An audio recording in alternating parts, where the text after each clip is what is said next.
Recording in progress.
सहनौ भुनक्तु सह वीर्यं करवावहै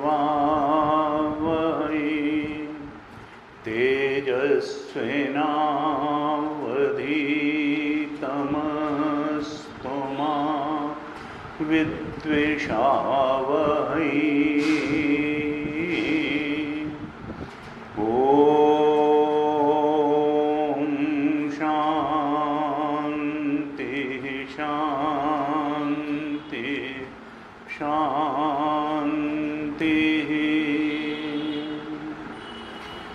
सदाशिवसमारम्भां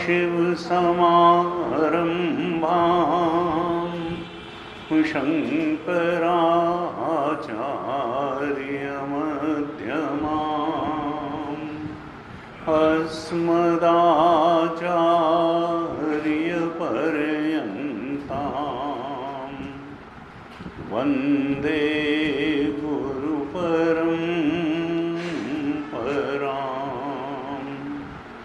अज्ञानतिमिरान्धस्य ज्ञानाञ्जनशलाकया चक्षुरुन्मीलितं येन तस्मै श्री गुरवे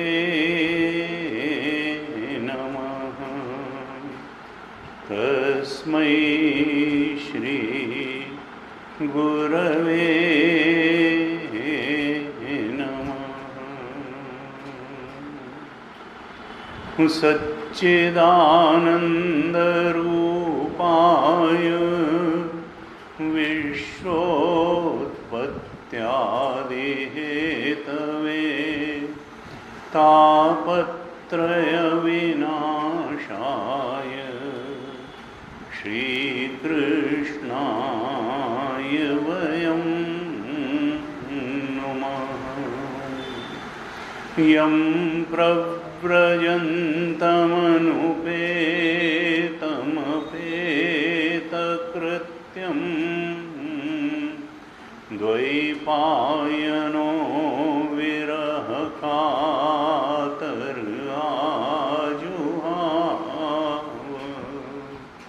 पुत्रेति तन्मयतया तरवोऽभिनेदुः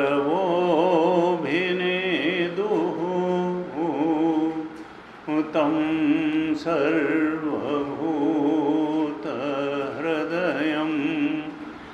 मुनिमानतोऽस्मि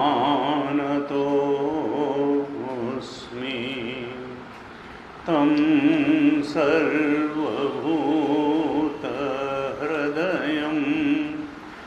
मुनिमानतोऽस्मि।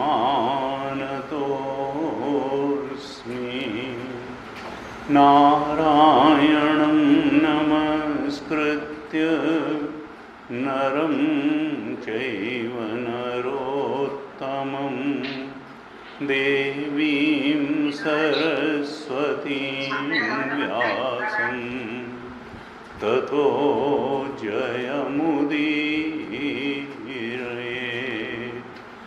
कृष्णाय वासुदेवाय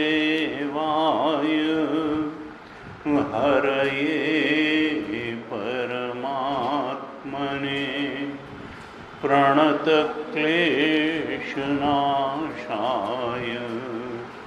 गोविन्दाय नमो नमः। प्रणतक्लेशनाशाय गोविन्दाय नमो नमः।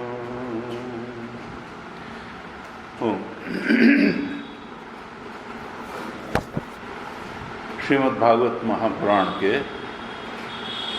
दूसरे स्कंद के 7वें अध्याय पर हम चर्चा कर रहे हैं। ये 5, 6 और 7 अध्याय में वो भागवत है जो ब्रह्मा जी ने नारद जी को सुनाई। तो 5वें और 6ठे अध्याय पर हमने चर्चा की, 7वें अध्याय पर भी चर्चा काफ़ी कुछ कर ली थी। इसके अंत में 7वें अध्याय में अवतारों का वर्णन किया ब्रह्मा जी ने नारद जी से कि कितने कितने अवतार हो चुके हैं, और कहा कि आगे अभी बुद्ध का अवतार होगा और कल की अवतार होगा। तो बुद्ध का अवतार तो अब हो ही चुका है जो इसमें आगे के लिए बताया गया, और कल की अवतार अभी कलयुग के अंत में होगा। इस प्रकार से 7वें अध्याय में सब अवतारों का वर्णन किया, और फिर अंत में कुछ साधना परक बातें हैं बड़ी अच्छी। 7वें अध्याय के 42वें श्लोक में ब्रह्मा जी कहते हैं कि ये भगवान की माया जो है ये दुस्तर है।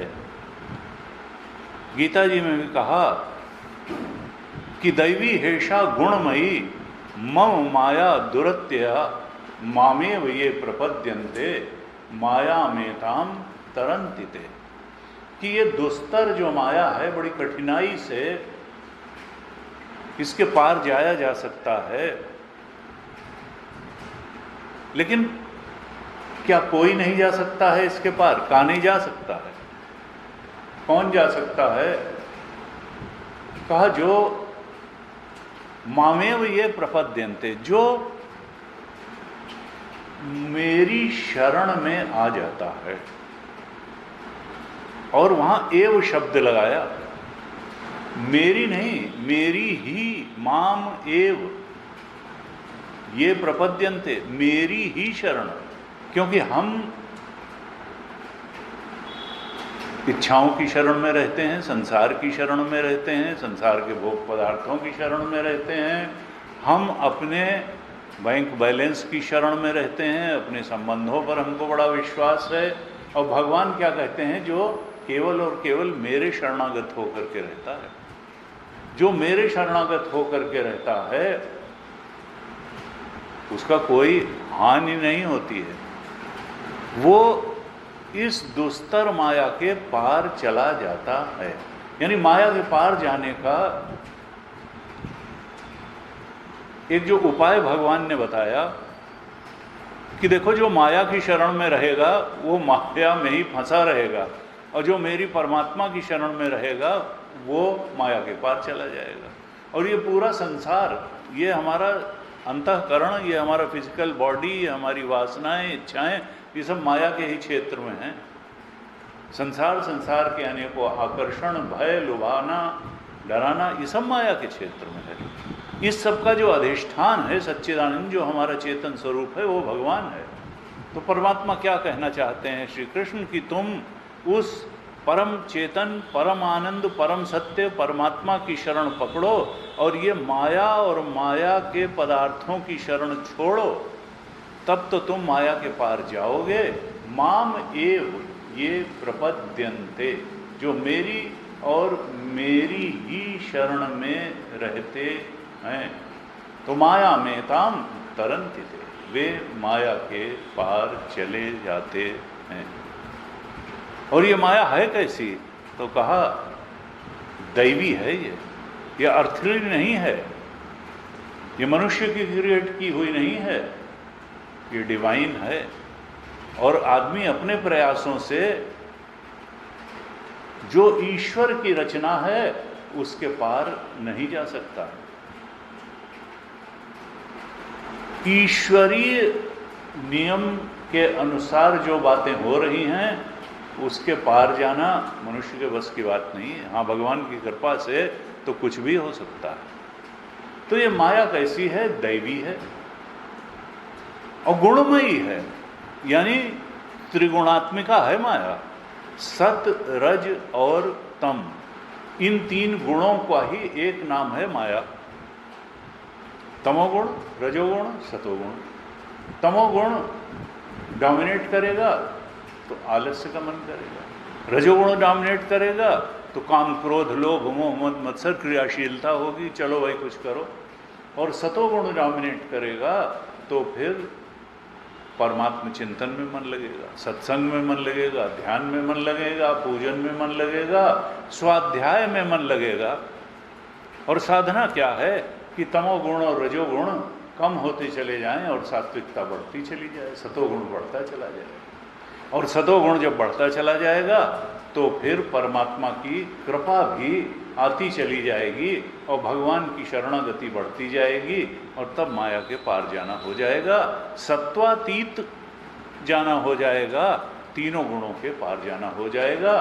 दैवी हेषा गुणमयी मम माया दुरत्या, ये बहुत कठिनाई से तरने वाली माया है, लेकिन माम एव, ये जो केवल और केवल परमात्मा की शरण को पकड़ लेते हैं तो माया में ताम तरंति, वो माया के पार चले जाते हैं। यहाँ 42वें श्लोक में भी 7वें अध्याय के यही कहा कि ये शाम स एव भगवान दयेद अनंत, वो जो महान करुणाशील परमात्मा हैं, सर्वात्मना आश्रित पदो यदि निर्वेलिकम, अगर कोई निष्कपट भाव से उन परमात्मा के चरणों की शरण पकड़ लेता है, उनके पद आश्रित हो जाता है पूरे हृदय से, तो ते दुस्तराम अंतितरंति च अतितरंति च देव मायाम, वो फिर उस देव माया के पार चला जाता है।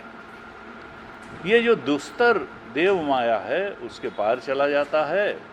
और कहा नैषाम मम अहम इति धी श्व शगाल भक्षे, वो मम और अहम इसके पार जाकर के वो परमात्म स्वरूप के बोध में स्थित हो जाता है। वो इस शरीर में मैं बुद्धि नहीं रखता है और इस संसार की बातों में मम बुद्धि नहीं रखता, मेरा बुद्धि नहीं रखता। वो तो जानता है कि परमात्मा भी चेतन स्वरूप है और मैं भी चेतन स्वरूप हूँ, तो अहम मम इसके पार चला जाता है। क्योंकि ये शरीर जो है वो कुत्ते और सियार का भोजन है। अगर कहीं अकेले जंगल में ये शरीर छूट जाए और कोई दाह संस्कार करने वाला इसका लास्ट राइट्स परफॉर्म करने के लिए कोई न हो, तो फिर कुत्ते और सियार का ये भोजन बन जाएगा। कहा श्व शगाल भक्षे, ऐसा ये शरीर है। जरा गोविंद को बुलाइएगा अगर होगा, इसने गलत उसमें लगा दिया है, इन्वर्टर से नहीं है। क्या चीज़? हाँ तो वही तो कह रहा हूँ, उसने गलत स्विच में लगा दिया। तो नैषाम मम अहम इति धी श्व शगाल भक्षे। फिर भगवान कहते हैं, ब्रह्मा जी ने कहा कि नारद जी, तेवै विदन्ति अतितरन्ति च देव मायाम, ये जो दैव माया है, जो भगवान की माया है, ऐसा नहीं है कि इसके पार नहीं जाया जा सकता है। कौन इसके पार जाता है? जो भगवान का प्रेमी भक्त है। भगवान के प्रेमी भक्त का अर्थ क्या है? सात्विक अंतःकरण वाला। जो सात्विक अंतःकरण वाला है वो भगवान की माया के पार जा सकता है। यद अद्भुत क्रम परायणशील शिक्षा, जिसको ऐसी शिक्षा मिली है कि भगवत परायण जीवन जिया जाए, हम भोग परायण जीवन जीने के आदी हैं और हमको यही शिक्षा मिली है कि भोग परायण जीवन जीने से बहुत शांति सुख मिल जाएगा और हमको जाने कितनी प्रसन्नता मिल जाएगी। और यहाँ पर क्या कह रहे हैं कि भगवत परायण जीवन जीने की जिसको शिक्षा मिली, जो सद्गुरु की शरण में गया, बस वो फिर ये इधर से ये वाला जो लगा हुआ है इसको निकाल के अगर उधर जा सके, लंबा तार हो तो फिर नहीं। रिकॉर्डिंग क्यों स्टॉप कर दी? Recording in progress. तो यद अद्भुत क्रम परायणशील शिक्षा कहा तिर्यक जना अपि किम श्रुत धारणा। ये जो ये काला प्लग जो है इसको निकाल के अगर उधर जा सके तो फिर ये जो है चालू हो जाएगा, लेकिन मेरे ख्याल से तार उतना लंबा है नहीं है। हाँ नहीं तो रहने दीजिए फिर। नहीं वो तो नहीं, वो नहीं, वो तो हमारे इसका है, रहने दीजिए, वो आएगा तो करेगा। अब अभी कक्षा ऐसे ही चलेगी, सुनते रहिए। इसको वहीं लगा दीजिए, इसको वहीं लगा दीजिए और याद रख करके उससे फिर उसमें जुड़वाइएगा। इन्होंने ज़्यादा बुद्धिमानी दिखा के उधर लगा दिया। तो बहरहाल चलिए बैठिए। भगवान क्या कहते हैं कि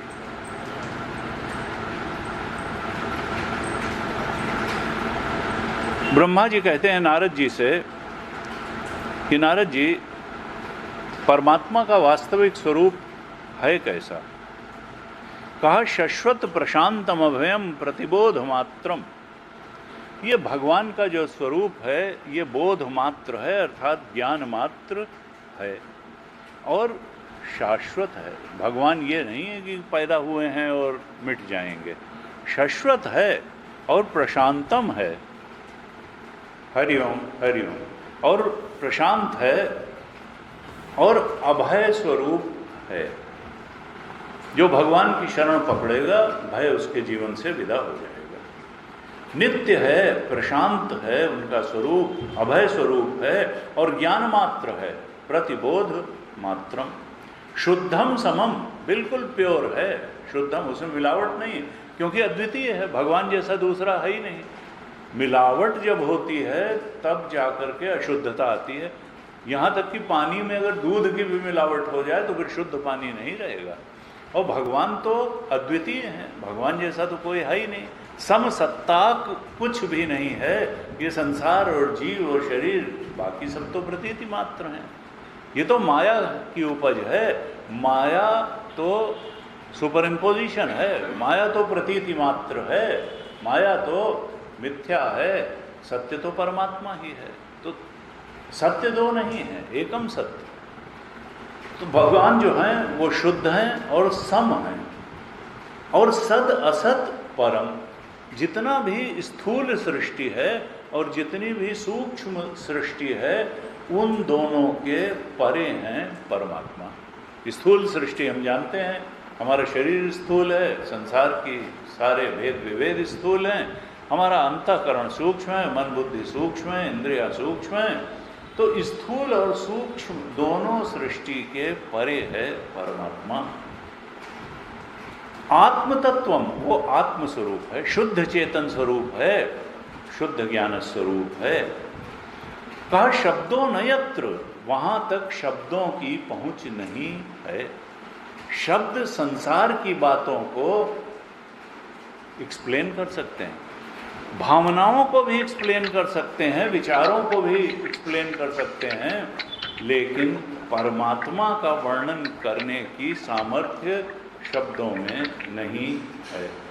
शब्द की वहां तक पहुंच नहीं है। कहा पूर्व कारकवान क्रियार्थ। जब शब्दों की ही वहां पहुंच नहीं है तो फिर कर्मों और कर्म के फल भी परमात्मा तक नहीं पहुंचा सकते हैं। यानी कर्म करके परमात्मा को नहीं पाया जा सकता।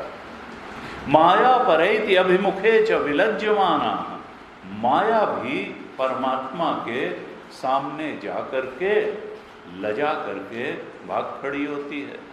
माया के बस का नहीं है कि वो परमात्मा को मोहित कर सके, हाँ जीव को जरूर वो मोहित किए हुए है।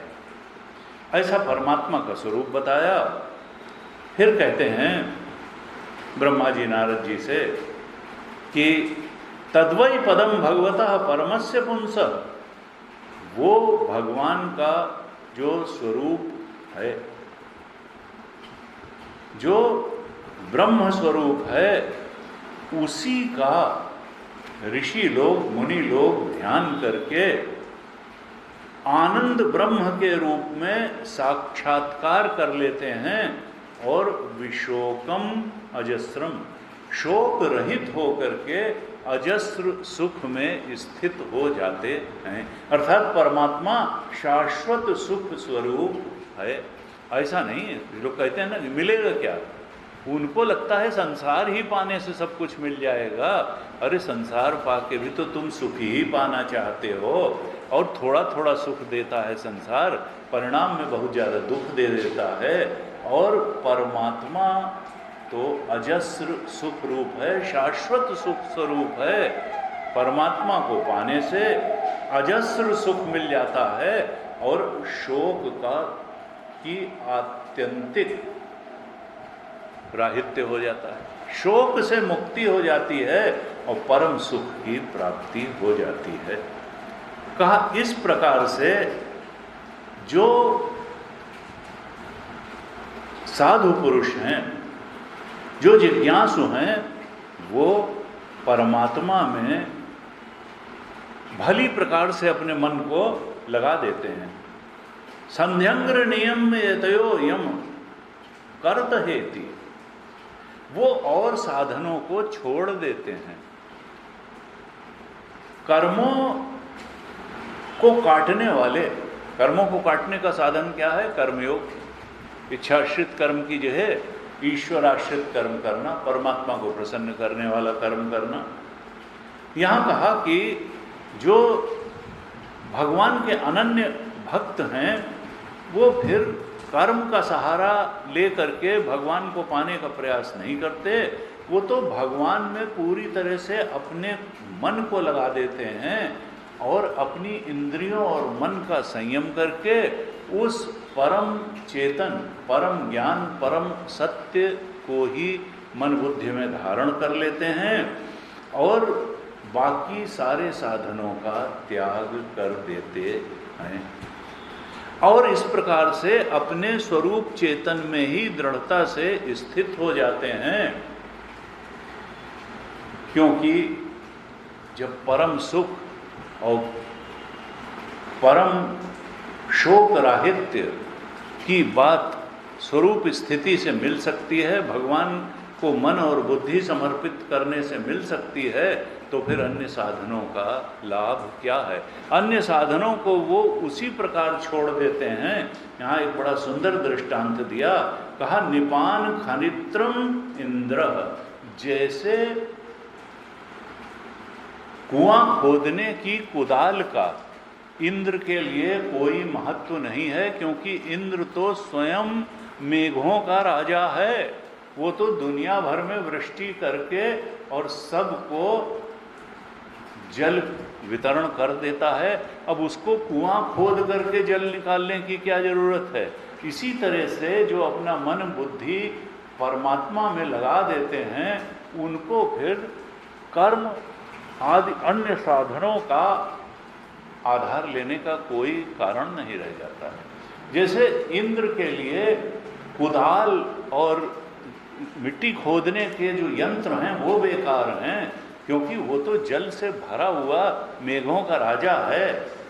ऐसे ही ऐसा जो भगवान में अपने मन बुद्धि को समर्पित कर देने वाला जो साधु है, उसके लिए फिर अन्य साधन का कोई अर्थ नहीं रह जाता है। फिर कहते हैं कि देखो, सारे कर्मों का फल देने वाले भगवान ही हैं। और भगवान ने कहा गीता में, न मे भक्ता प्रणश्यति, मेरे भक्त का कभी नाश नहीं होता। भक्त को क्षमा कर देते हैं भगवान, भक्त को सीधा रास्ता दिखा देते हैं, भक्त को सद्बुद्धि दे देते हैं। फिर भी अगर उससे कुछ ऊपर नीचे हो जाता है तो भगवान अपने भक्त को वहाँ से निकाल लेते हैं। न मे भक्ता प्रणश्यति, जो भगवान में अपना चित्त लगाता है, मन बुद्धि भगवान को सौंप देता है, भगवान के स्मरण में रहता है, वो तो साधु हो जाता है। और भगवान कहते हैं कि उसको तो मैं उबार लेता हूँ। और इसका उल्टा कि जो संसार में ही मन लगाता है, संसार के भोगों के ही चिंतन में पड़ा रहता है, मन बुद्धि संसार के भोगों को ही समर्पित किए रहता है, तो उसकी बुद्धि का भी नाश हो जाता है, विवेक का भी नाश हो जाता है, वो मोहग्रस्त होकर के जीवन जीता है और उसका पतन हो जाता है। ऐसा हो ही नहीं सकता कि जो बहुत ज़्यादा भोगासक्त है, संसारासक्त है, देहासक्त है, उसके मन में शांति बनी रहे, उसका मन एजिटेटेड न हो, उसका मन क्रोध से न भरे, उसका मन लोभ से न भरे, ऐसा हो ही नहीं सकता। अगर हम चाहते हैं कि विकारों के ऊपर उठें, मन की शांति मिले और सहज सुख की प्राप्ति हो, सात्विकता के सुख की प्राप्ति हो, तो फिर भगवान में मन लगाना, भगवत चिंतन में बुद्धि को लगाने के अलावा और कोई चारा नहीं है। नान्यः पंथा विद्यते अनाय, इस संसार में और कोई तरीका नहीं है। अगर हम भगवान की उल्टी दिशा में जाएंगे, अगर हम संसार को ही सब कुछ मान करके जिंदा रहेंगे, तो फिर हमारा मन बेचैन ही रहेगा, मन एजिटेटेड रहेगा और मन परेशान रहेगा। अगर हमारी इच्छा पूरी हो गई तो भी परेशान रहेगा, और नहीं पूरी हुई तो परेशान रहेगा ही, क्योंकि पूरी हो जाएगी तो लोभ पैदा हो जाएगा काम की जगह, नहीं पूरी हुई तो क्रोध पैदा हो जाएगा, एजिटेटेड तो रहेगा। कामना जो है ये तुमको नचाने गिराने आई है, कामना हमारी दोस्त नहीं है। इसीलिए सारे संतों ने कहा, देखो कामनाओं को कम करते चले जाओ, क्योंकि कामना जब तक रहेगी ये तुम्हारे मन को विक्षेपग्रस्त रखेगी। क्योंकि कामेश क्रोधेश रजोगुण समुद्भव महाशनो महापापमा विद्येन में वैरिणम, ये साधक के वैरी हैं काम और क्रोध। ये कामना जब तक रहेगी मन को उद्वेलित रखेगी, एजिटेटेड रखेगी, कभी लोभ में फंसाएगी, कभी क्रोध में फंसाएगी, तमाम तरीके के राग और द्वेष बढ़ते ही चले जाएंगे। और जब तक राग द्वेष बने रहेंगे तब तक ये मन शांत नहीं हो सकता है। ये मन जब राग द्वेष से ऊपर उठेगा, शांत तो तभी होगा। गीता के 3 अध्याय में कहा, इंद्रियस्य इंद्रियस्यार्थे राग द्वेषो व्यवस्थितो तयो न वशमागच्छेत तौ यस्य परिपंथिनो। 3 अध्याय के 34वें श्लोक में कहा भगवान ने कि इंद्रियस्य इंद्रियस्यार्थे, हर इंद्रिय का अपने विषय में एक राग भी होता है, एक द्वेष भी होता है। आंख चाहती है कि हम ऐसा रूप देखें, ऐसा रूप, ऐसा दृश्य न देखें। कान चाहता है ऐसा शब्द सुने, प्रशंसा के ही शब्द सुनना चाहता है, और कहीं अपमान के शब्द मिले तो फिर लगता है कि अब झगड़ा कर लो इससे, ऐसे कैसे। तो हर इंद्रिय, आंख का, कान का, ऐसा भोजन मिले स्वादिष्ट, ऐसा न मिले, रसना का, स्पर्श का, गंध का, हर एक के अपने प्रेफरेंसेस हैं। अपन हर इंद्रिय के अपने लाइक्स एंड डिसलाइक्स हैं। राग भी है, लाइक्स भी हैं, और द्वेष भी है, डिसलाइक्स भी हैं।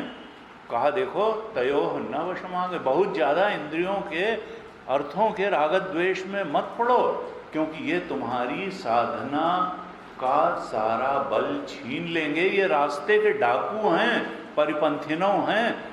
जैसे रास्ते के रहजन डाकू जो है जितना माल असबाब होता है छीन लेते हैं और कभी कभी तो हत्या भी कर देते हैं, उसी तरह से ये राग और द्वेष ये रास्ते के डाकू हैं। ये तुम्हारी साधना का बल छीन लेंगे, तुमको कहीं का नहीं रखेंगे और तुमको परेशान करके ही छोड़ेंगे।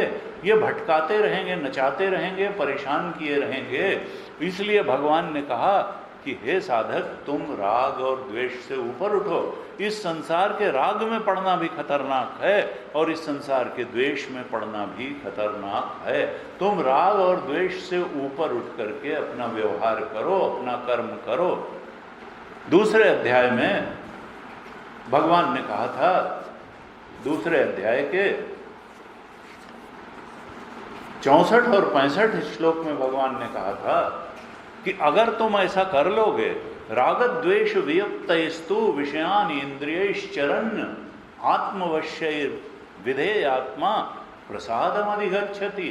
अगर तुमने अपने मन को ऐसे ट्रेन कर लिया, इस तरह से तुमने अपने कर्मों को साध लिया, अपनी जीवन दृष्टि को साध लिया कि तुम लाइक्स एंड डिसलाइक्स से ऊपर उठ करके जो तुम्हारा कर्तव्य कर्म है उसको करने में सफल हो गए। तुम्हारे कर्मों का नियामक, तुम्हारे चिंतन का नियामक राग और द्वेष नहीं रह गया, लाइक्स एंड डिसलाइक्स नहीं रह गए, कर्तव्य बन गया। तो फिर राग द्वेष वियुक्तस्तु विषयानि इंद्रियश्चरन्, राग और द्वेष से जब साधक ऊपर उठ जाता है तो विषयों में विचरण करती हुई इंद्रियां भी, क्योंकि संसार में तो विषय रहेंगे और हमको उन्हीं के बीच में रहना है, लेकिन अंदर से जब लाइक्स एंड डिसलाइक्स के ऊपर उठता है, राग और द्वेष के ऊपर उठता है, तो विषयों में बरतती हुई, विचरण करती हुई इंद्रियां भी राग द्वेष वियुक्तस्तु विषयानि इंद्रियश्चरन् आत्मवश्यैर विधेयात्मा, तब उसका मन और इंद्रियां उसके वश में होती हैं। वो इंद्रियों के अर्थों, वो राग द्वेष के वश में नहीं रहता, बल्कि इंद्रियां राग द्वेष के वश में होकर काम नहीं करती, उसकी डिस्क्रिमिनेटिव विवेक बुद्धि के अंडर में रहते हुए उसका मन और बुद्धि काम करते हैं। वो अपने मन और बुद्धि का स्वामी होता है, वो विषयों का, राग द्वेष का गुलाम बन करके जिंदा नहीं रहता, मन और बुद्धि का शासक, राजा बन करके रहता है, स्वामी बन करके रहता है।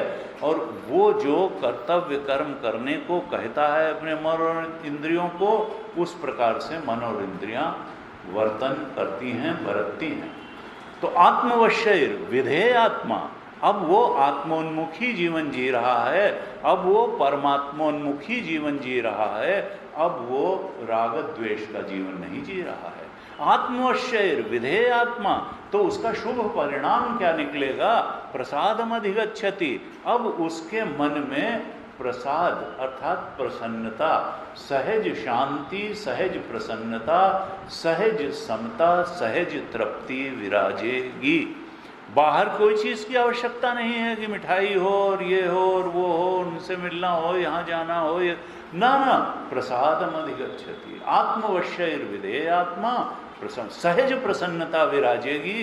क्यों? क्योंकि अब वो राग द्वेष में पड़ करके नहीं काम कर रहा है, बल्कि वो मन और बुद्धि का स्वामी बन करके कर्तव्य कर्म कर रहा है।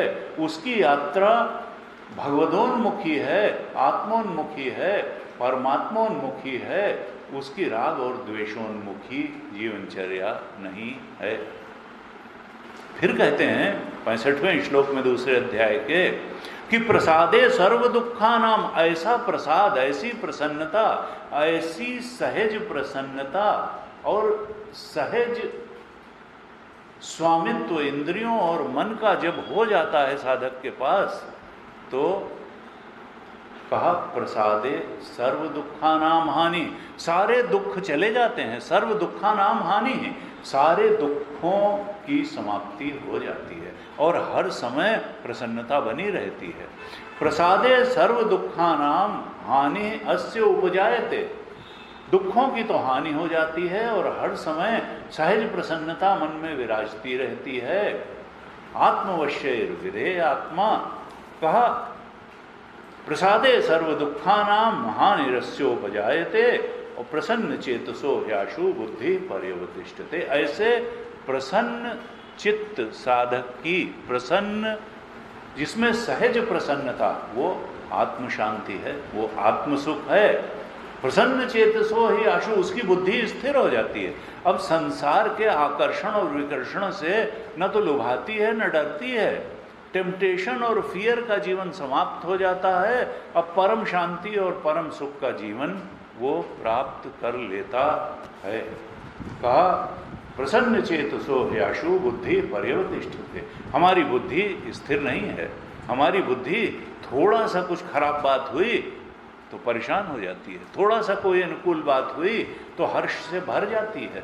ऐसा लगता है कि हम जने क्या हैं, और थोड़ा सा हुई तो डिप्रेशन में जाने लगते हैं।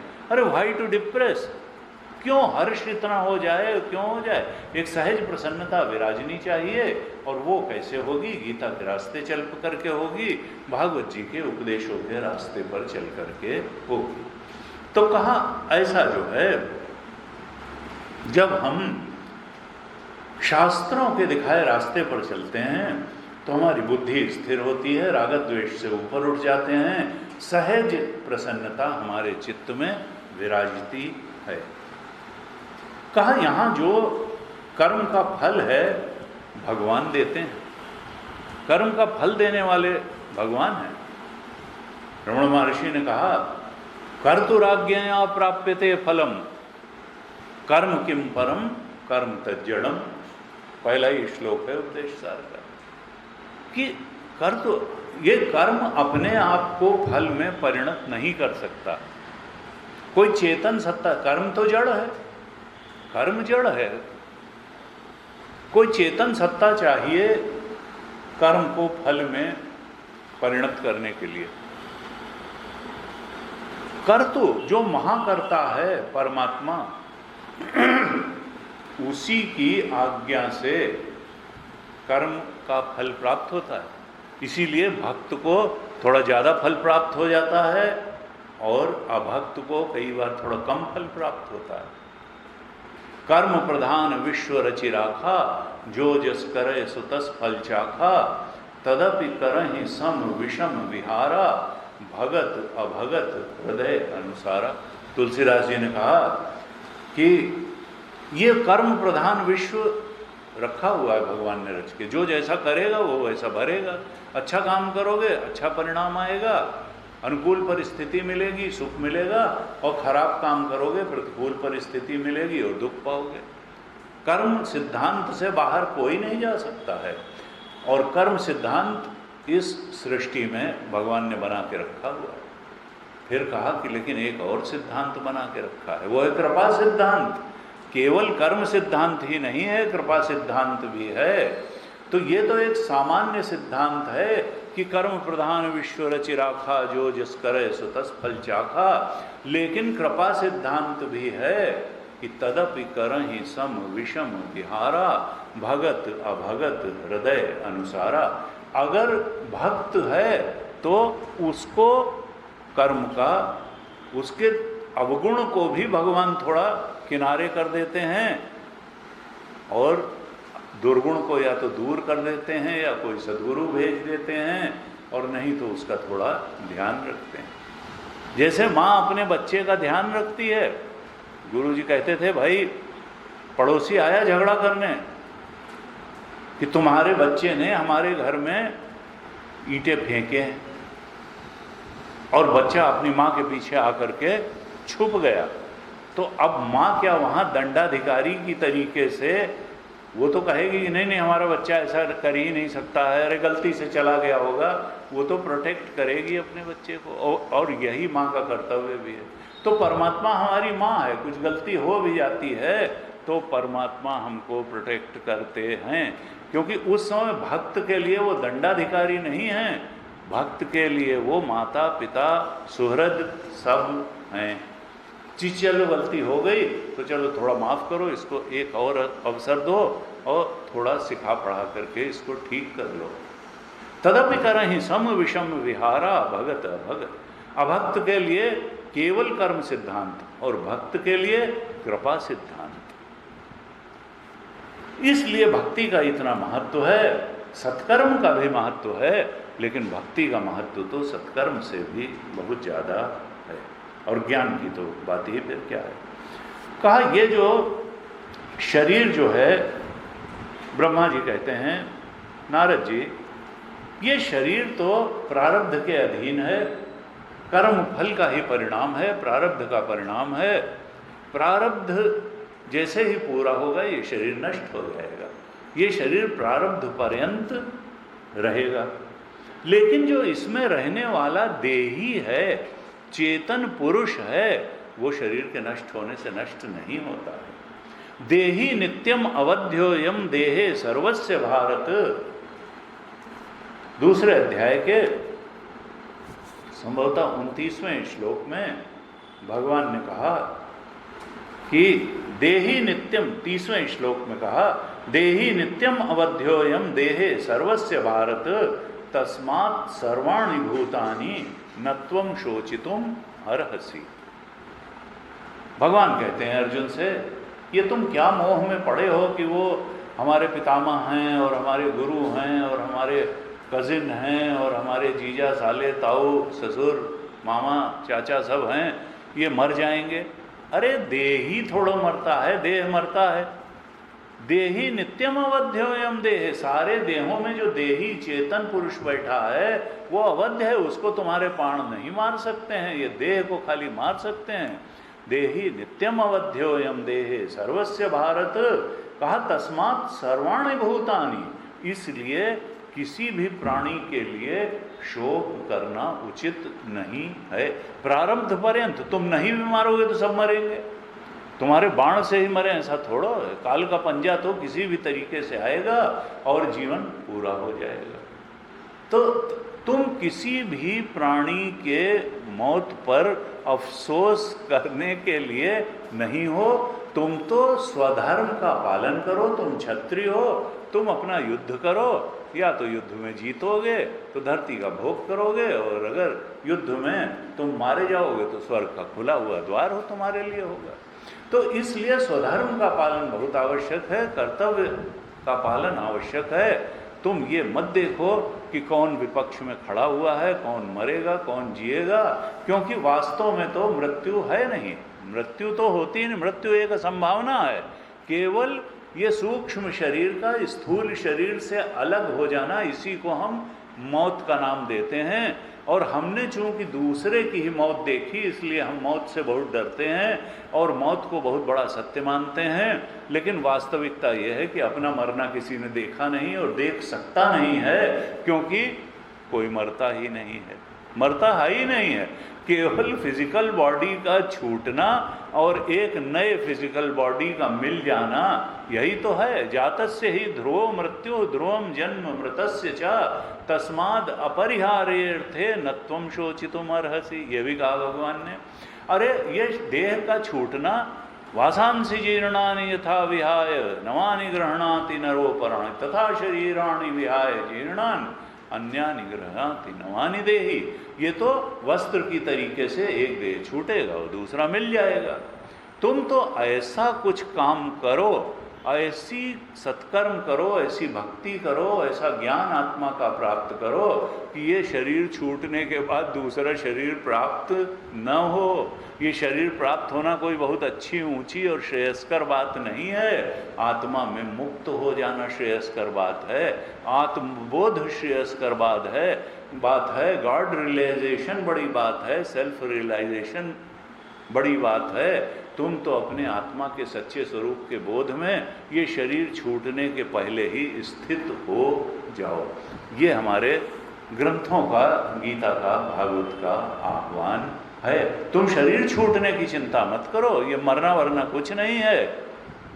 आत्यंतिक प्रलय के लिए प्रयास करो, ऐसा मरना हो जाए कि फिर पैदा होना ना हो, तब तो मरना है। और यहाँ मरे और वहाँ पैदा हो गए तो ये तो एक बेवकूफ़ी में पड़ना है। एक संत ने कहा, साधो हम मरते नहीं, ऐसा मरो कि फिर जन्मो नहीं, तब तो मरना कुछ मरना हुआ। रजनीश कहा, मैं मृत्यु सिखाता हूँ, मैं वो मरने की कला सिखाता हूँ कि जिस मरने के बाद फिर जन्मना ना हो, तब तो असली मरना है। ये तो झूठ मूठ का नाटक है मरने का, कि यहाँ मरे, ये देह छोड़ा और अगली देह में चले गए। इस नाटक को छोड़ करके सत्य को पकड़ लो आत्मबोध में स्थित हो जाओ। ऐसे होता है। अब कहते हैं ब्रह्मा जी कि बेटा नारद, यहाँ पर जो कुछ भी है अंदर से लेकर के बाहर तक सबके अधिष्ठान परमात्मा है। उसका सत्य तो आत्म तत्व है, चेतन तत्व है। जो भी चेतन से अलग है वो प्रतीति मात्र है, सुपर इम्पोजिशन है, अपीयरेंस है, मिथ्या है। दृष्टा सत्य है, दृश्य सत्य नहीं है। दृष्टा ही अधिष्ठान है। दृश्य तो वासना के कारण वही दृष्टा दृश्य के रूप में भासमान है, विद्यमान नहीं है। विद्यमान तो दृष्टा है, विद्यमान तो तुम हो, विद्यमान तो चेतन है, और चेतन ही दृश्य के रूप में भासमान है। किसको? अज्ञानी जीव को, वासनाग्रस्त जीव को, इच्छाग्रस्त। ये वर्ल्ड तुम्हारा क्रिएशन है, ये भगवान का नहीं है। क्यों? क्योंकि तुमको इच्छाओं की पूर्ति चाहिए और इसलिए ये संसार है, और तुमको बहुत सच्चा सच्चा लगता है। क्यों? क्योंकि तुमको इच्छाओं की पूर्ति करनी है। इच्छाओं की पूर्ति तो बाहर संसार में ही होगी। ये इच्छाओं की पूर्ति के लिए भगवान ने संसार रचा है, ये सत्य नहीं है। ना इच्छाएं सत्य हैं, ना ये भोग साधन सूक्ष्म शरीर सत्य है, न इच्छा वासना रूप कारण शरीर सत्य है, न मन बुद्धि जो भोग साधन है, जिसमें सुख दुख भोगा जाता है, जिसको शास्त्रीय भाषा में भोग साधन कहते हैं, वो है। और न ये फिजिकल बॉडी जिसको भोगायतन कहते हैं, जिसमें बैठ करके ये चेतन जीव सुख दुख का भोग करता है, वही सत्य है। फिजिकल बॉडी भी सत्य नहीं, सटल बॉडी सत्य नहीं, कारण शरीर या वासनाएं अज्ञान भी सत्य नहीं है, और संसार भी सत्य नहीं है। सत्य तो इनका अधिष्ठान आत्मा है। जासु सत्यता ते जड़ माया, भास सत्य इव मोह सहाया। ये तो मोह के कारण, वासनाओं के कारण ये शरीर भी सच्चा लगता है, और इससे तादाद में है, छूट न जाए। क्योंकि ये छूट जाएगा तो कहाँ बैठ करके भोग करेंगे, और अगर इच्छाएं न हो तो छूटता हो, कल छूटता हो, आज छूट जाए, क्या इसका उपयोगिता क्या है? फिर इसकी उपयोगिता क्या है? एक तो भोगायतन है, और दूसरे साधन का भी यही एक आधार है। तुलसी बाबा ने कहा ये तुमने इसको भोगायतन बना दिया, असल में ये साधन धाम है शरीर। साधन धाम मोक्ष कर द्वारा, पाय न जेहि परलोक संवारा, सो परत्र दुख पावै, सिर धुनि धुनि पछिताए, और काल ही कर्म ही ईश्वर ही मिथ्या दोष लगाए। ये केवल भोगायतन और भोग साधन ही नहीं है शरीर, इससे आत्मा परमात्मा के बोध को भी प्राप्त किया जा सकता है। परम सत्य के, परमात्म तत्व के बोध में प्रतिष्ठित हुआ जा सकता है। इसको भोग का साधन ही नहीं, परमात्म बोध का साधन भी बनाया जा सकता है। और संतों ने यही किया, और शास्त्रों का यही आह्वान है कि तुम ये मन बुद्धि और फिजिकल बॉडी को भोग का साधन मत बनाओ, बल्कि आत्मबोध का साधन बना लो। इससे दोनों बातें की जा सकती हैं, नश्वर सुखों की भी प्राप्ति की जा सकती है, और शाश्वत सुख की, आत्म सुख की, ब्रह्म सुख की भी प्राप्ति की जा सकती है। तो व्हाई नॉट द बेस्ट? हम ये क्षणिक सांसारिक सुखों के पीछे इस सूक्ष्म और स्थूल शरीर से क्यों भागें? हम परमात्म सुख, आत्म सुख, ब्रह्म सुख के पीछे क्यों न जाएं? हम इसको साधन धाम क्यों न बना लें? हम इसको भोग प्राप्त करने का साधन क्यों बनाएं? हम इसको परमात्मा को प्राप्त करने का साधन बना लें।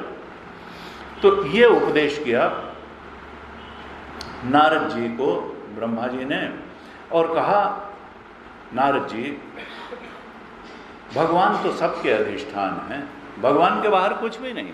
भगवान अंदर हमारी चेतना बन करके बैठे हुए हैं, और वही इस जगत का अधिष्ठान बन करके बैठे हुए हैं। असल में तत्व तो भगवान ही है, हमारा तत्व भी भगवान है, और संसार का तत्व भी भगवान है।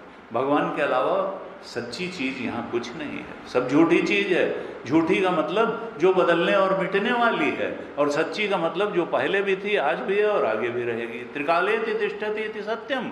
संसार में सब कुछ बदलने मिटने वाला है।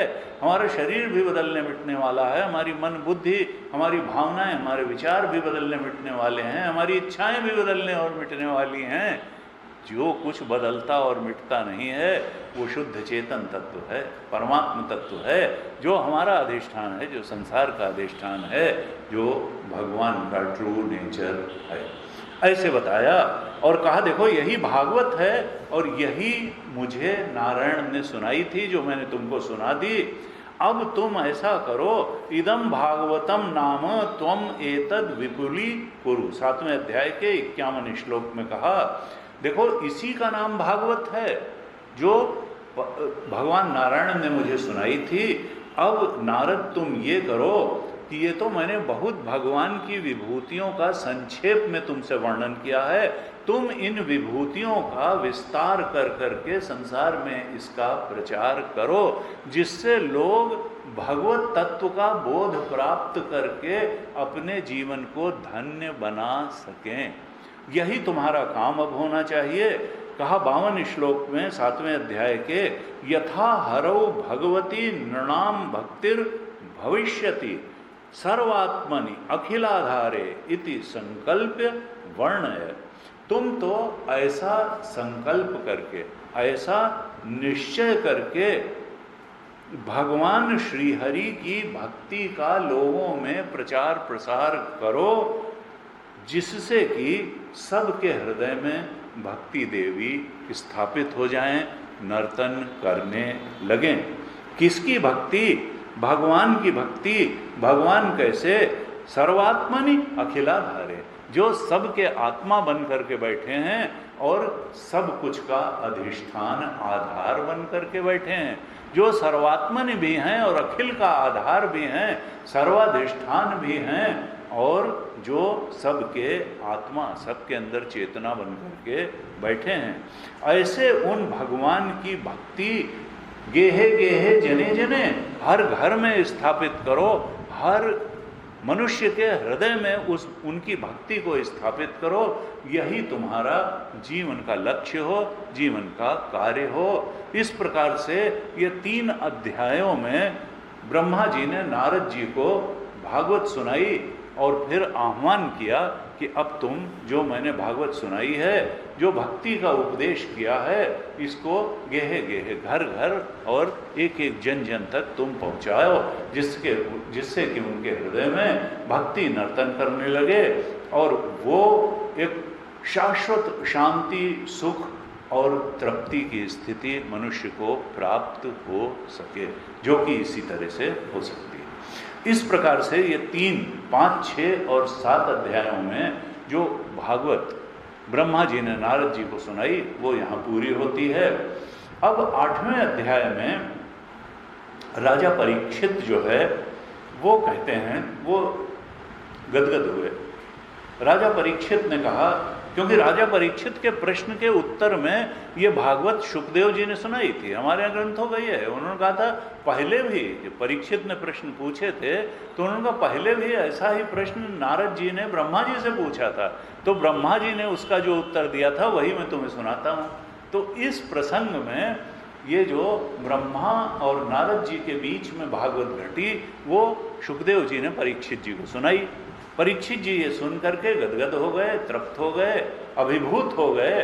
और तब राजा परीक्षित ने सुखदेव जी से कहा कि भगवान, मुझे तो ऐसा लगता है, 8वें अध्याय के 5वें श्लोक में कहा कि प्रविष्टः कर्णरंध्रेण स्वानाम भाव सरोरुहम धुनोत शमलम कृष्णः सलिलस्य यथा शरत। मुझे तो ऐसा लगता है कि जो भगवान हैं, देखिए आँख से भगवान को नहीं देखा जा सकता है, लेकिन भगवान के हृदय में जाने का रास्ता आँख नहीं है, कान है। जब गुरु के वचन, शास्त्र के वचन कान में पड़ते हैं तो उन गुरु और शास्त्र के वचनों के माध्यम से उन वचनों के ऊपर बैठ करके भगवत्ता हमारे हृदय में जाकर के बैठ जाती है और वहाँ जितना भी कालुष्य है, कालिमा है, उसको धो देती है और वहाँ सात्विकता हो जाती है, भगवत्ता प्रकट हो जाती है और हम तृप्त हो जाते हैं, निर्मल बन जाता है हमारा हृदय। कहते हैं प्रविष्टः कर्णरंध्रेण, भगवान कहाँ से प्रविष्ट होते हैं? कान के छेद से। नवद्वारे पूरे देही, ये देह में 9 द्वार हैं और किसी द्वार से भगवान नहीं प्रविष्ट होते हैं। कान के द्वार से भगवान हृदय तक चले जाते हैं।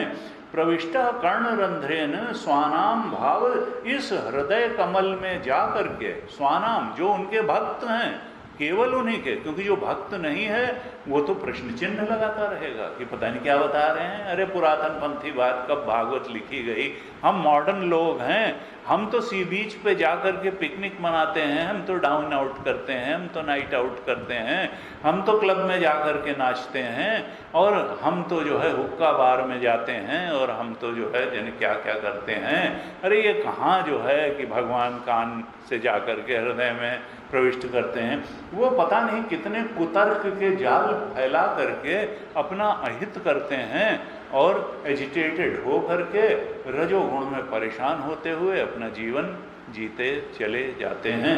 यहाँ कहा प्रविष्टः कर्णरंध्रेन स्वानाम भाव सरोरहम, भगवान अपने भक्तों के हृदय कमल में प्रविष्ट होते हैं कान कर्ण रंध्र के माध्यम से, और वहां जाकर के करते क्या हैं हृदय कमल में, धुनोति शमलम कृष्ण, भगवान कृष्ण वहां प्रवेश करके जितना भी मनोमल है, मन की मलिनता है, यानी तमोगुण और रजोगुण विकार जितने हैं, काम क्रोध लोभ मोह मद मत्सर घृणा वैमनस्य राग द्वेष लाइक्स डिसलाइक, इसको जो है धुनोति नष्ट कर देते हैं। जब भगवत चर्चा पहुंचती है तो मनोमल का नाश हो जाता है। भगवान कान के माध्यम से हृदय में पहुंच करके वहां जितना मल है उसको निकाल देते हैं, पवित्र निर्मल गंगा जैसा पवित्र बना देते हैं। फिर दृष्टांत दिया सलिलस्य यथा शरत, जैसे बरसात में नदियों का पानी मैला हो जाता है, न जाने कहाँ कहाँ से मिट्टी बह करके आती है और जल जो है मलिन हो जाता है नदियों का, लेकिन जब शरद ऋतु आती है तो वो सब जल स्वच्छ हो जाता है। जैसे बरसात के गंदले पानी को शरद ऋतु साफ कर देती है, उस सलिल के मल को निकाल देती है शरद ऋतु।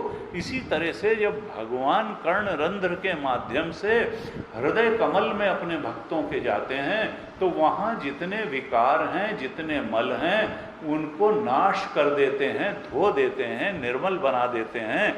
और निर्मल मन जन सो मोहि पावा, मोहि कपट छल छिद्र न भावा। बस ये निर्मल और गंदलापन, यही तो भगवान की प्राप्ति और प्राप्ति में बाधा है।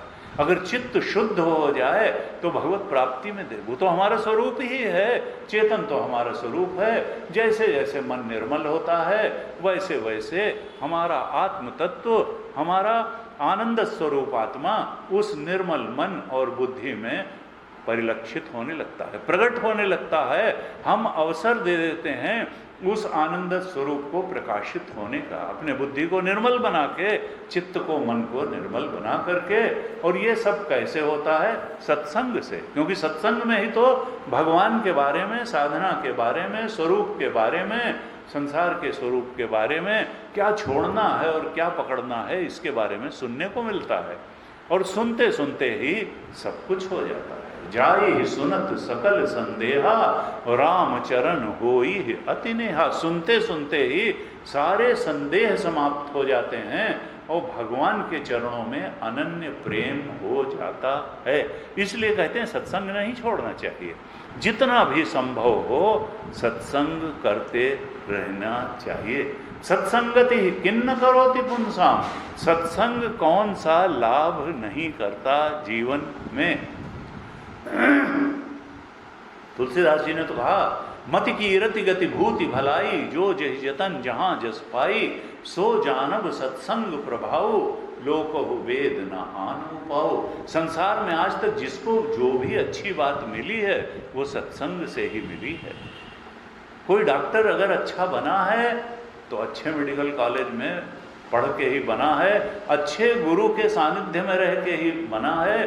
कोई बढ़िया इंजीनियर बना है तो निश्चित रूप से उसको देख के लगता है कि इसका गुरु भी बड़ा महान रहा होगा। कोई अच्छा साधु दिखता है तो लगता है इसका गुरु जरूर महान रहा होगा। और बिन गुरु होए कि ज्ञान, ज्ञान की होए विराग बिनु, चले कि जल बिनु नाव, कोटि जतन पच पच मरी। महाभारत में एक दृष्टांत आता है, इवेंट आता है कि जब द्रौपदी का स्वयंवर हो रहा था और पांचों पांडव भी ब्राह्मण वेश में वहां गए, तो एक एक करके सब गए। मछली की आंख में तीर मारना था, नीचे तेल के कड़ाहे में देखते हुए, और कोई राजा वो मत्स्य की आंख में वेधन नहीं कर सका। जब कोई नहीं कर सका तो दुर्योधन ने कर्ण से कहा कि तुम महावीर हो और तुम जाकर के मछली की आंख में तीर मारो। और जब वो गया तो द्रौपदी ने कह दिया कि मैं सूत पुत्र से विवाह नहीं करूंगी। तो वो प्रणाम करके आकर के बैठ गया। तो उसके बाद में जब कोई नहीं और सब होने लगा, तब अर्जुन उठे। तब लोगों ने कहा, अरे बड़े बड़े क्षत्रिय शूर वीर राजा महाराजा तो कर, ये ब्राह्मण जो है करेगा लक्ष्यवेद। और अर्जुन ने जा करके लक्ष्यवेद किया। और तब हड़कंप मच गया कि हम लोगों के रहते ये ब्राह्मण कैसे जो है ये राजसी कन्या को, राजाई कन्या को ले जाएगा, इसको पकड़ो मारो। और तब दुर्योधन ने कर्ण से कहा कि चलाओ तीर, इसका वध कर दो इस ब्राह्मण का। और जैसे ही कर्ण ने धनुष उठाया और उस पर अभी तीर चला ही रहा था, तब तक वही धनुष अर्जुन के हाथ में था। उन्होंने तुरंत उस तीर को चलाया और कर्ण का धनुष तोड़ दिया, उसकी प्रत्यंचा काट दी। और तब कर्ण हतप्रभ रह गया। उसने कहा कि इस धरती पर 3 ही लोग हैं जो कर्ण की धनुष की प्रत्यंचा काट सकते हैं। एक तो गुरु द्रोणाचार्य, एक भीष्म पितामह और तीसरा अर्जुन। हे ब्राह्मण पुत्र, मैं तुम्हारे गुरु को प्रणाम करता हूँ। उसने ये नहीं कहा कि मैं तुमको प्रणाम करता हूँ, मैं तुम्हारे गुरु को प्रणाम करता हूँ जिसने तुमको ये विद्या सिखाई कि तुम कर्ण जैसे व्यक्ति के धनुष की प्रत्यंचा को काट सको। तो हमारे यहाँ ये कहा गया कि देखिए, गुरु बिन होए न ज्ञान। किसी व्यक्ति की प्रतिभा को देख करके ये पहचाना जा सकता है कि इसका गुरु कितना प्रतिभावान होगा। शास्त्र में कहा न नरेण अवरेण प्रोक्ता। ये जो आत्मविद्या है ये किसी हल्के आदमी के प्रवचन से आपको प्रत्यायित नहीं होगी। नरेण अवरेण, अगर कोई गीता पढ़ के थोड़ा बहुत, जिसने साधना नहीं की है, जिसने बोध नहीं प्राप्त किया है, वो आपको गीता सुनाएगा, भागवत सुनाएगा, उपनिषद सुनाएगा, तो कुछ भी पल्ले पड़ने वाला नहीं है। आपके अंदर वो आत्मज्योति जगेगी नहीं। नरेण अवरेण प्रोक्ता, तो आपको आत्मज्ञान नहीं होगा। हाँ, दृश्यात सूक्ष्मया बुद्ध्या सूक्ष्मया सूक्ष्म, अगर पहुंचा हुआ कोई संत आपके हृदय में वो ज्योति जलाएगा तो निश्चित रूप से जले हुए दीपक से ही बुझे हुए दीपक में लौ जलती है। जिसका अपना ही दीपक जला नहीं है वो आपके हृदय में आत्मज्योति क्या जलाएगा। तो ये कहा कि देखो, हमारे यहाँ इसीलिए हम मंगलाचरण में कहते हैं कि सदाशिव समारंभाम शंकराचार्य मध्यमाम अस्मदाचार्य पर्यंताम वंदे गुरु परंपराम। भगवान शिव से हम अपनी गुरु परंपरा मानते हैं। बीच में शंकराचार्य जैसा ज्ञानी गुरु आया और उनसे धारा बहती बहती हमारे गुरु तक आई और हमारे गुरु से हम तक आई। तो ये संप्रदाय वित्त, हम आजकल संप्रदाय शब्द का बड़ा खराब अर्थ हो गया है। संप्रदाय का मतलब होता है कि जैसे कोई गंदी बात है, नहीं। संप्रदाय का मतलब है सम्यक रूप से प्राप्त करना, सम्यक आदाय। जिसने सम्यक रूप से अपने गुरु से ज्ञान और बोध प्राप्त किया है वो है संप्रदाय विद। जिसने शंकर संप्रदाय में रहते हुए भगवान शंकर से आए हुए उस परम सत्य के बोध को क्रमशः गुरु शिष्य परंपरा में प्राप्त करते हुए हमारे तक जो बोध आया वो हम अपने आगे भी पहुंचाएं, ये है संप्रदाय परंपरा। ये संप्रदाय कोई खराब शब्द नहीं है, सम्यक रूप से अपने गुरु से ज्ञान प्राप्त करना। तो इस प्रकार से ये 8वें अध्याय में परीक्षित जी ने ये कहा, अपनी आदर व्यक्त किया इन 3 अध्यायों में प्रस्तुत की गई भागवत के लिए। और उसके बाद में राजा परीक्षित 8वें अध्याय में शुकदेव जी से फिर कुछ प्रश्न करते हैं। कई प्रश्न किए, 8-10 प्रश्न कर डाले। क्या प्रश्न किए ये 8वें अध्याय में हैं। कहते हैं कि देखिए, जीव जो है वो कर्म के बंधन में पड़ा हुआ है। कर्म के ही कारण ये शरीर मिला और कर्म के ही कारण अगला शरीर मिलेगा। तो ये जो कर्म हैं, इनसे तो जीव की गतियां कैसे कैसे होती हैं। ये कर्म जीव की गति के किस किस तरह से निर्धारक नियामक होते हैं, कर्म से कैसी कैसी गतियां जीव को प्राप्त होती हैं, ये थोड़ा हमको बताइए। फिर कहते हैं दूसरा प्रश्न कि हमने सुना है वर्णाश्रम धर्म है, तो ये वर्णाश्रम धर्म के भेद क्या हैं, वर्ण कितने होते हैं, आश्रम क्या होते हैं, वर्ण के नियम क्या हैं, किस वर्ण को क्या करना चाहिए और किस आश्रम वालों के लिए नियम क्या हैं, वर्णाश्रम के भेद बताइए और वर्णाश्रम धर्म का निरूपण हमारे समक्ष आप करिए। फिर कहते हैं कि भगवान के बहुत बहुत अवतार हुए, उन अवतारों ने क्या क्या चरित्र किए, उन चरित्रों के बारे में भी मैं सुनना चाहता हूँ। तो भगवान के अनेक अवतारों के जो चरित्र हैं उसका भी थोड़ा विस्तार से वर्णन करिए, क्योंकि 7वें अध्याय में संक्षेप में वर्णन किया था, का विस्तार से हम सुनना चाहते हैं कि भगवान के अवतारों में जब हुए तो उनके कौन कौन से आश्चर्यजनक चरित्र हुए। फिर कहते हैं कि भगवान हमें यह भी बताइए कि मनुष्य के सामान्य धर्म क्या हैं और विशेष धर्म क्या हैं। सामान्य रूप से मनुष्य को किन धर्मों का पालन करना चाहिए और विशेष परिस्थिति उत्पन्न होने पर किन किन धर्मों का पालन करना चाहिए। मनुष्य को आपत्ति काल में उसका धर्म, आपद धर्म क्या है, आपत्ति काल में जब पड़ा हुआ हो तब उसका धर्म क्या हो जाता है, तब सामान्य धर्म नहीं रह जाता, तब आपद धर्म। तो हम आपद धर्म के बारे में भी जानना चाहते हैं। फिर कहते हैं कि तत्वों की संख्या कितनी है, क्योंकि बहुत सारे तत्व हैं। प्रकृति जो है ये पंचभूत हैं, पंच तन्मात्रा है, इंद्रियां हैं, पंच प्राण हैं, इस प्रकार से अभी बताएंगे आगे। तो कहते हैं कि तत्वों की संख्या कितनी है, ये भी मैं जानना चाहता हूँ। फिर कहते हैं भगवान की आराधना की विधि क्या है, ये मुझे बताइए, और अध्यात्म योग की विधि क्या है, ये भी हमें बताइए। फिर कहते हैं कि जो योग निष्ठ होता है, हम सुनते हैं कि उसका सूक्ष्म शरीर भंग हो जाता है, ज्ञानी का सूक्ष्म शरीर भंग हो जाता है, अज्ञान नष्ट हुआ तो फिर सूक्ष्म शरीर नष्ट हो गया और फिर धीरे से प्रारब्ध पर्यंत ये शरीर फिजिकल चलेगा, फिर ये भी सूखे पत्ते की तरह झड़ जाएगा। तो योगियों का लिंग शरीर या सूक्ष्म शरीर किस प्रकार भंग होता है, भगवान ये बताइए। फिर कहते हैं कि जो मनुष्य स्मार्त कर्म करते हैं, स्मार्त कर्म क्या हैं, जिसको हम लोग कहते हैं समाज के उपकार के कर्म।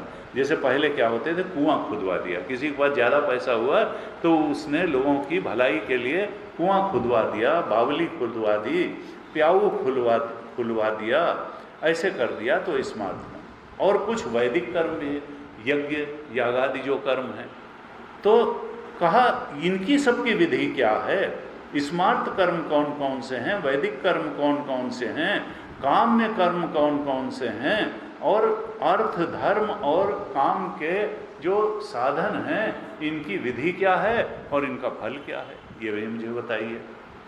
फिर कहते हैं कि जब प्रलय होता है उस समय जीव प्रकृति में, मैंने सुना है कि लीन हो जाते हैं, सब जो है प्रकृति में लीन रहते हैं। फिर तो जब लीन होते हैं तो दोबारा उनकी उत्पत्ति कैसे हो जाती है जीवों की, पाखंड की उत्पत्ति कैसे हो जाती है संसार में, पाखंड का स्रोत क्या है, आत्मा के बंधन और मोक्ष का स्वरूप क्या है, ये भी बताइए। देखिए कितने प्रश्न कर रहे हैं, अब ये पूरे 12 अध्याय तक, 12 स्कंद तक इनका उत्तर चलने वाला है। फिर कहते हैं भगवान तो स्वतंत्र हैं, परम स्वतंत्र हैं, भगवान को कौन बंधन में डालेगा। लेकिन किस प्रकार से वो अपनी साक्षी के समान उदासीन रहने, स्वतंत्र रहने की स्थिति छोड़ करके माया को अपना करके ये जगत की क्रीड़ा करते हैं, ये किस प्रकार से करते हैं और क्यों करते हैं, ये भी मुझे बताइए। इस प्रकार से अनेक अनेक प्रश्न किए। और जब राजा परीक्षित के इन प्रश्नों को सुखदेव जी ने संतों की भरी सभा में सुना तो उनको बड़ी प्रसन्नता हुई, क्योंकि प्रश्न से ही प्रश्नकर्ता के स्तर का अनुमान हो जाता है। इतनी गहराई के सृष्टि संबंधी प्रश्न, परमात्मा संबंधी प्रश्न, जीव संबंधी प्रश्न, आत्मा के बंधन के संबंधी प्रश्न और मोक्ष संबंधी प्रश्न, अब इसमें बचा क्या, सब कुछ तो पूछ लिया। और इतने प्रश्नों को सुन करके सुखदेव जी को बड़ी प्रसन्नता हुई और उन्होंने कहा कि परीक्षित, अब मैं तुमको वो भागवत सुनाने जा रहा हूँ जो स्वयं भगवान नारायण ने ब्रह्मा जी को सुनाया था। और इसी को कहते हैं चतुश्लोकी भागवत। वो भागवत जो नारायण भगवान ने ब्रह्मा जी को सुनाई, वो केवल 4 श्लोकों में है, जो अगले 9वें अध्याय के 4 श्लोकों में 32, 33, 34, 35 4 श्लोकों में ही आती है। और इसमें ब्रह्म का स्वरूप, माया का स्वरूप, जीव का स्वरूप, बंधन का स्वरूप, मोक्ष का स्वरूप सब कुछ बता दिया। इसके बाहर कुछ है ही नहीं। वास्तव में ये 4 श्लोकों में पूरी सृष्टि के रहस्य को उजागर करके रख दिया है भगवान वेदव्यास ने, और बड़ा गूढ़ है और थोड़ा इसमें समय लगेगा। इसको विस्तार से समझना होगा, समझाना होगा। और आज तो समय की बाध्यता को देखते हुए हम इस प्रकरण को नहीं ले पाएंगे। अगली कक्षा में फिर हम इस चतुश्लोकी भागवत पर चर्चा करेंगे। आगे। ओम पूर्णमदः पूर्णमिदं पूर्णात् पूर्णमुदच्यते पूर्णस्य पूर्णमादाय पूर्णमेवावशिष्यते।